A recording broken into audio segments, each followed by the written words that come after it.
What up, Fight World? It's your boy Ego, and I'm back with some more boxing. Good boxing news, at least it's good to me. Danny Garcia and Viktor Postol, Mandatory Challenger, have reached an agreement, so that fight looks like it's going to be underway. It's, again, a mandatory for Danny Garcia's belt, and it's a good scrap. Some of you guys don't know who Viktor Postol is, so watch this video, listen, and hopefully you gain something from it. If you already know who Viktor Postol is, then you already know what time it is. Now, the reason I like this fight is a few reasons. One, Danny Garcia is coming off an embarrassing fight. Not embarrassing in the sense of he didn't get the knockout. It's who he knocked out. That was Selchuk. A lot of people lost respect for Danny Garcia at some point. You know what I'm saying? So this is a good redemption fight. Here you have a guy who is tall. I think he's like 5'10", 5'11". So he's like long and rangy. He's a good boxer.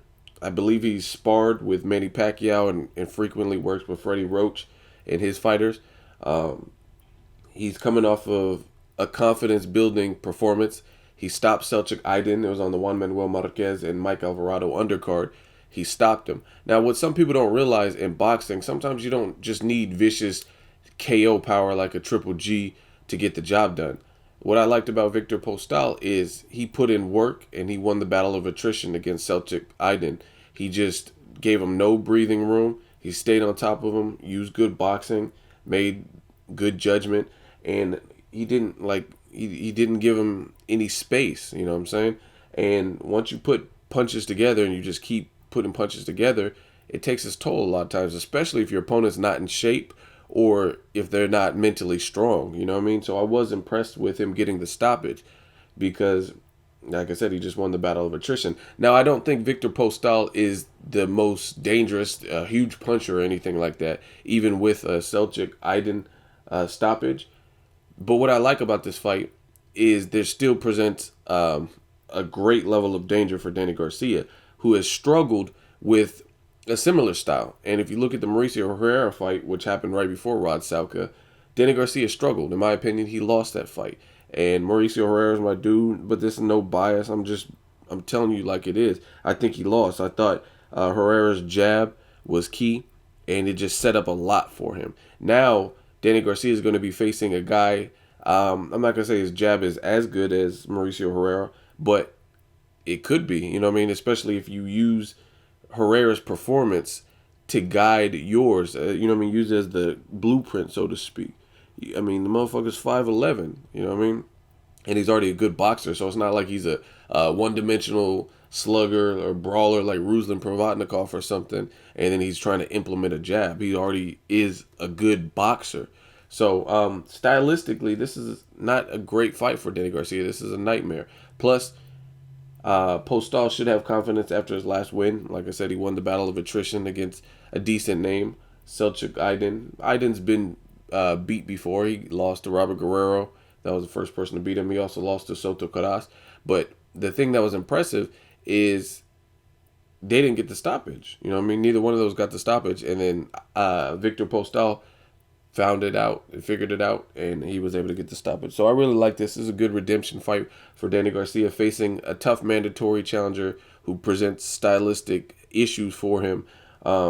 Props to Danny Garcia for taking this fight. I was afraid for a minute because Al Heyman, from what I was hearing, he was finding ways to have extensions, so basically put off the fight. The way it works is the fight is both parties have to work out an agreement that works, that's tangible and realistic for both parties. If they cannot do that, and it's in a mandatory belt situation like this, then it goes to a purse bid, and then it's an auction style. Whoever wins, then that fight wins, and then they divvy up the auctioned amount to the champion and the challenger, etc.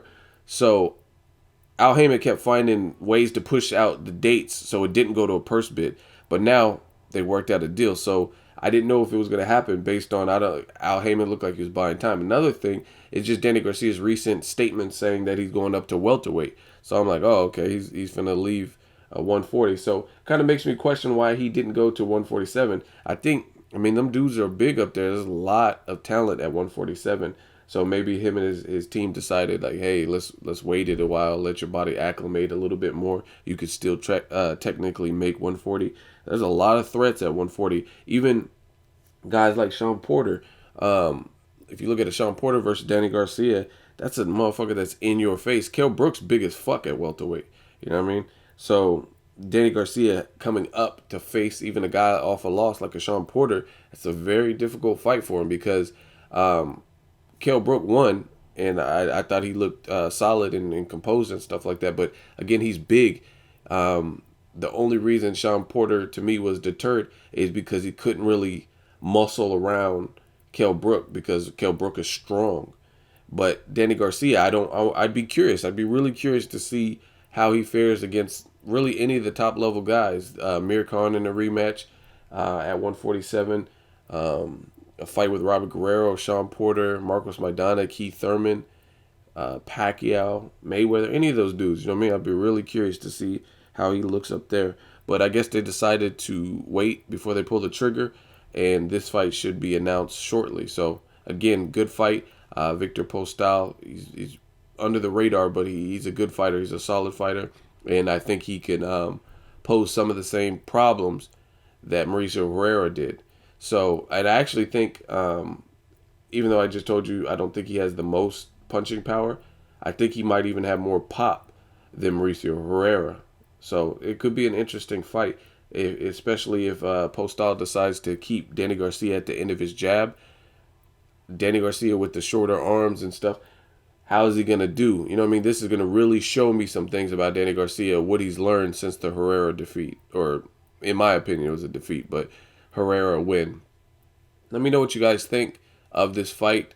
Make sure you like my video. As always, hate, comment, or subscribe. Till next video, it's Ego signing off.